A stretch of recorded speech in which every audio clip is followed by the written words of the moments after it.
I, please state your name, I, Jedmore Reyes Jr.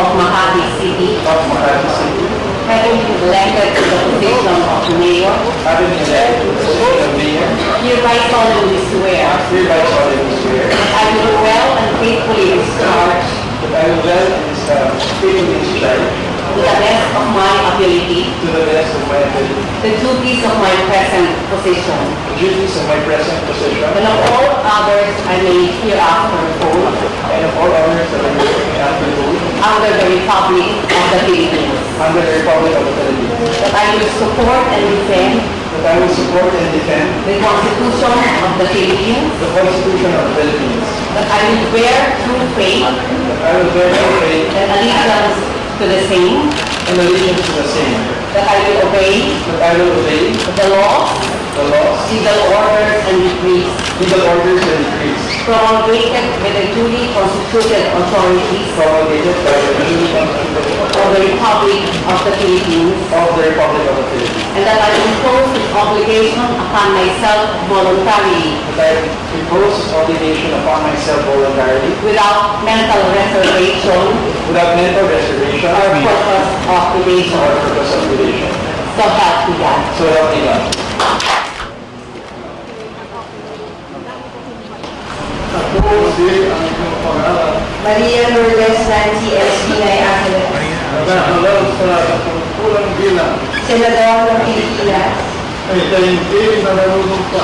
ay taimtim na nanunumpa, Ito pagpagin ng buong pusay at katapatan. natutuparin ko ng buong husay at katapatan Sa abot ng aking kakayahan, sa abot ng aking kakayahan, ang mga tungkulin ng aking kasalukuyan katungkulan. ang mga tungkulin ng aking kasalukuyang katungkulan Sa ilalim ng Republika ng Pilipinas. sa ilalim ng Republika ng Pilipinas Na aking itataguyod ipagtatanggol na aking itataguyod at sa ipagtatanggol saligang batas ng Pilipinas. ang saligang batas ng Pilipinas, Na tunay na mananalig at tatalima ako rin. na tunay na mananalig at tatalima ako nito, Nasusundin ko ang mga batas.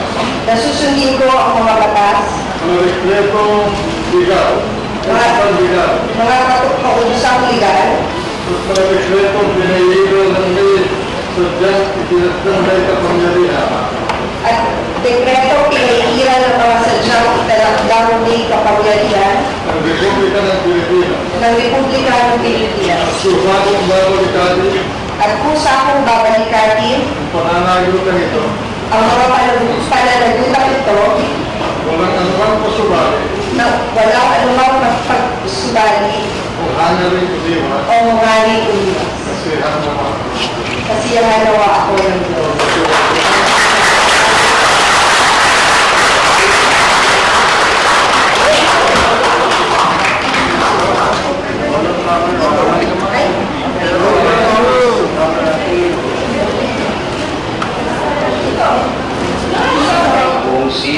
Ako si na inihalal sa katungkulan bilang na inilap sa katungkulan bilang Senador ng Republika ng Pilipinas ay taimtim na nanunumpa, ay taimtim na nanunumpa, natutuparin ko ng buong husay at katapatan natutuparin ko ng buong husay at katapatan sa abot ng aking kakayahan, sa abot ng aking kakayahan, ang mga tungkulin ng aking kasalukuyang katungkulan ang mga tungkulin ng aking kasalukuyang katungkulan at ng buong pagkarang ito'y gagangkalan ko at ng mga iba pang pagkaraan ito'y gagampanan ko sa ilalim ng Republika ng Pilipinas sa ilalim ng Republika ng Pilipinas na itataguyod at ipagtatanggol na aking itataguyod at ipagtatanggol sa saligang batas ng Pilipinas ang saligang batas ng Pilipinas na tunay na mananalig at tatalima ako rito. na tunay na mananalig at tatalima ako dito. Susundin ko mga batas, Nasusundin ko ang mga batas, mga butosang legal mga katusang legal at mga dekretong pinahihira at mga dekretong pinahihira na mga sadyang may kapangyarihan ng Republika ng Pilipinas. na masadyang may kapangyarihan ng Republika ng Pilipinas. At kusa kong babalitatin ang mga pananagutang ito At kusa kong babalikatin ang mga pananagutan ito nang walang anumang pasubali na walang anumang pasubal o hangarin umiwas. o hangarin ng Diyos At yan nawa ako ng Diyos. at siyarawa ng Diyos.